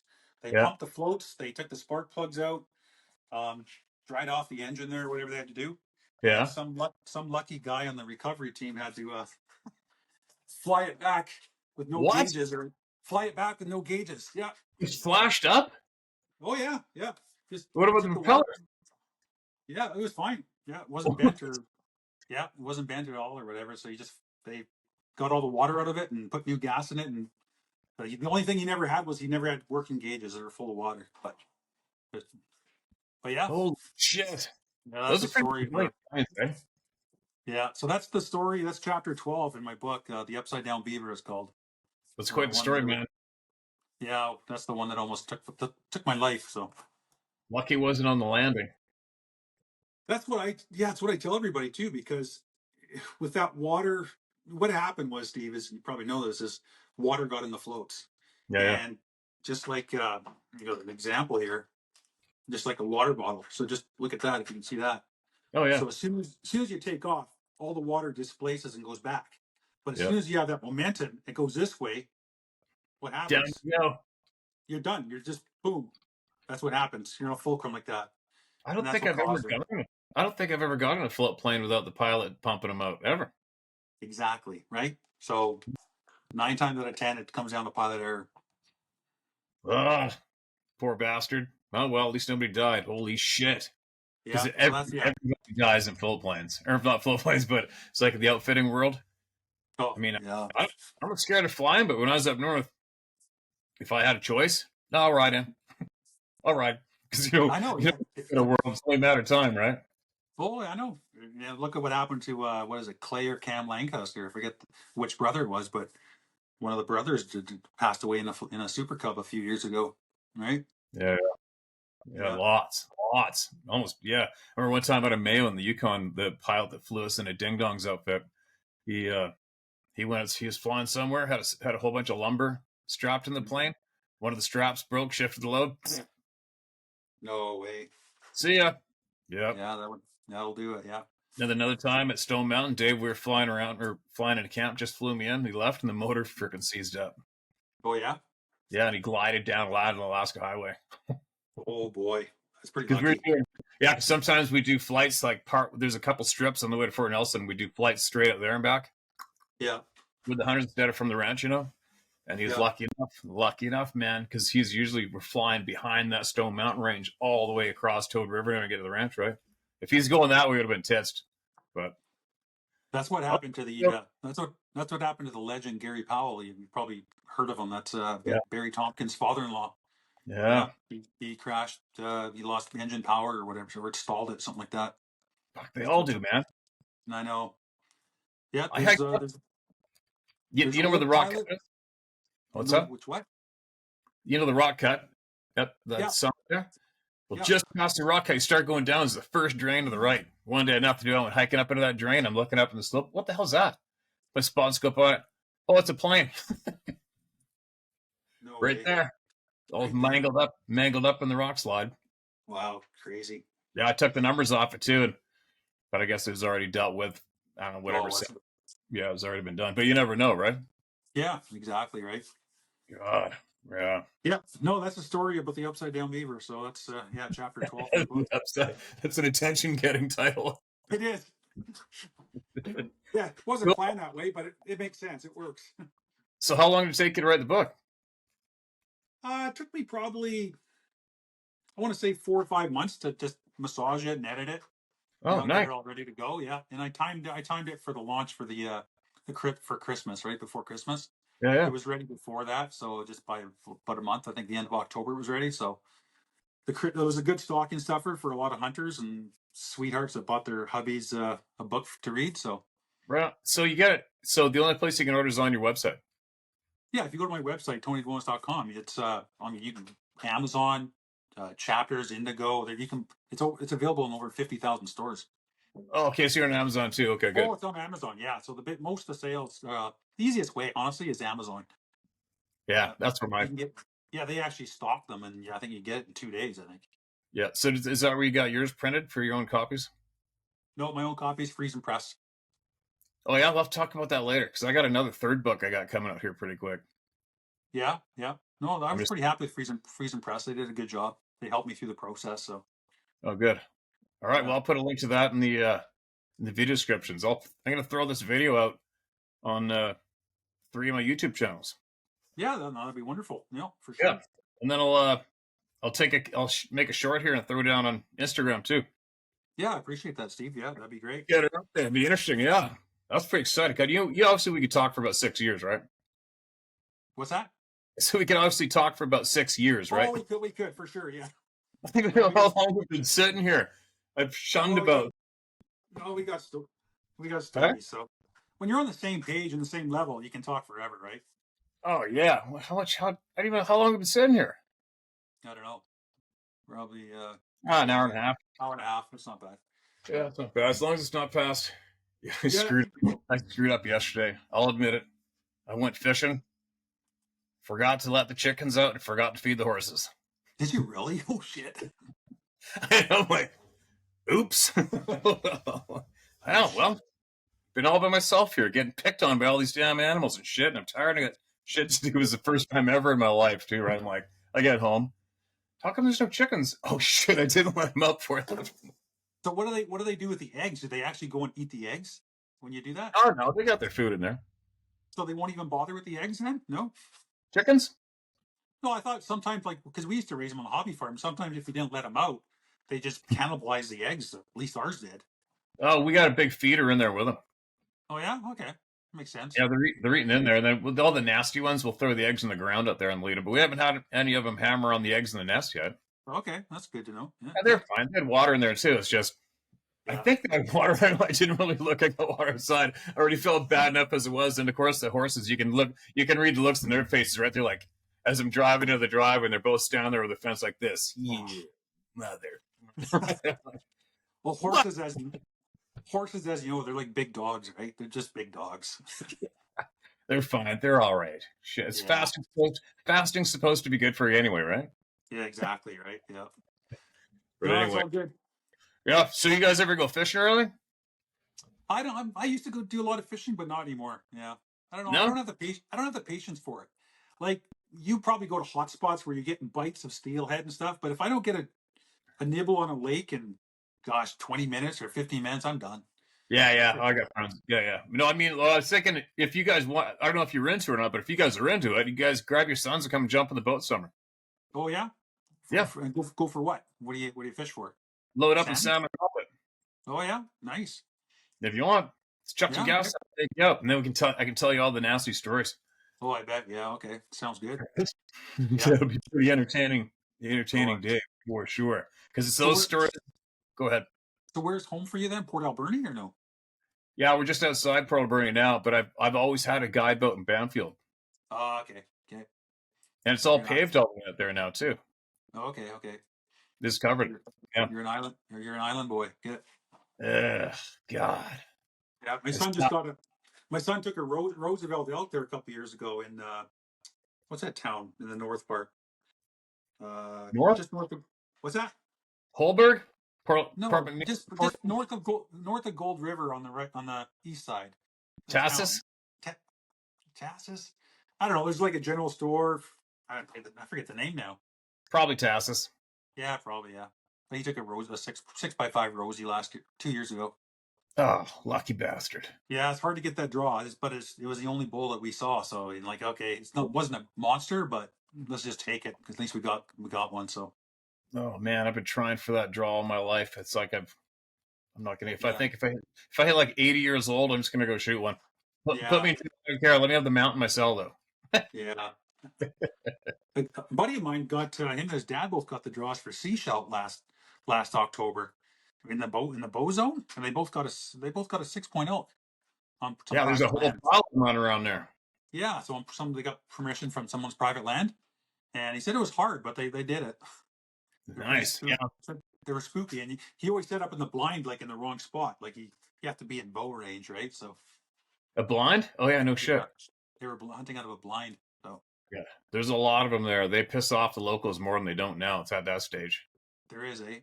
Yeah. But there's some freaking hammers there too, real big ones. Is there? Yeah, yeah. What about Duncan? I heard there's some big ones in Duncan. No, Yeah, they're pretty good. They got a bow zone there. I've noticed the past few people that got the bow draw there. There's a lot of them, but it doesn't seem to quite have the gargantuan bulls like that I've been filming out here. You know, at Cornwall and stuff like that. There's some pretty big ones there, but not like you get in, the Adam and Eve River. Up past up in Sayward and stuff. Those ones. Sayward, that's the town. That's where we were hunting. Sayward. Oh, Sayward. Sayward, yeah. You went too? So you go stay in those little cabins behind the back down the road behind the gas station? No, we just we stayed in their trailer. Brought my RV. Right on. Yeah. So yeah, we were hunting the White River. The White River. Yeah, that's right. Oh, you were? Yeah. Oh my God, there's freaking monsters in there. I know, but we were there in a bad year though. Like 2023 was bad. We had 4 COs meet us at the store there when we gassed up and got whatever we needed, saying that the locals were hammering them pretty hard that summer, and took all the big bulls. So and then it was right because 4 days in, we only saw that one bull. It was a 6x5 with like 4 cows, probably a 4-year-old bull. But yeah, all the big ones were hammered that summer by the locals. So and yes. the locals from Port Hardy were coming down to take them too. Yeah. It kind of happened here too, though. I don't know if you ever seen some of the posts I make. It has a pretty big non-typical bull on there. Last year, he's dead. Yeah. And then I filmed a bunch of other ones at the head of the road up here. They're all dead. Yeah. See. Yeah. What do you do, right? Yeah. Oh well. Anyway, I must better get going. I gotta go. Yeah. Feed the frickin' farm. All right. Well, I'm grateful for you doing this. Yeah, I appreciate it. Oh yeah. Well, yeah. We'll I stay in touch. I love getting the same people from the same loaf of bread on here finally and talk about some hunting and stuff. Yeah, and sure. as well, especially if somebody's had that weird experience, just throw it out there. Who gives a shit? Just let it out, man. Talk about it. Yeah. And my employee that worked there, is there any? Would you like him to reach out to you, tell him what he saw in Tofino, or no? It's just a. I don't care if he wants to, give her. But you know what? I'm getting reached out to about 30 times. Holy shit! Wow. Every day. Yeah. See. So what's another call then? It doesn't matter. That's all. I'm at the point now. If it's going to help him, frickin' yeah, tell him to get a hold of me as soon as he can. Yeah, it won't help him. He actually went back to the spot and he set up a trail camera and everything. But I'm like, yeah, okay, man. I don't know if that's going to work. But how long ago did that happen? Probably 5 years ago or so, I think it was. Yeah. Yeah, it's still going on. It's pretty well almost daily around here. That's crazy. That's just crazy. Yeah, but when you know that, when you know how common it is, then you realize, holy shit, did their campaign of keeping this under the ropes was pretty good. Okay? I know. What an effort to keep this from being publicly acknowledged. What an effort. Yeah, it's true. Right? There's something bigger at play.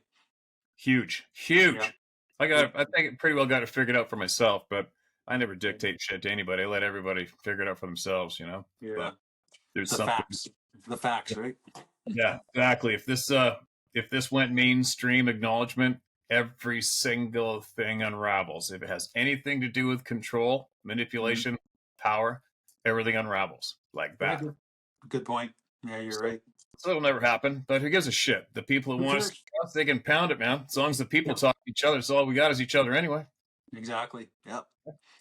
I hear you, Steve. Okay, buddy. Okay, man. I'll talk to you again. If you guys want a discussion, we'll talk about that later on. Okay, man. It'll be good. I want to hear some more stories, and I got some more goofy ones I want to get out there too. Bet you do. Okay, thanks. I'll talk to you later on, buddy. See you, bud. Later. Bye.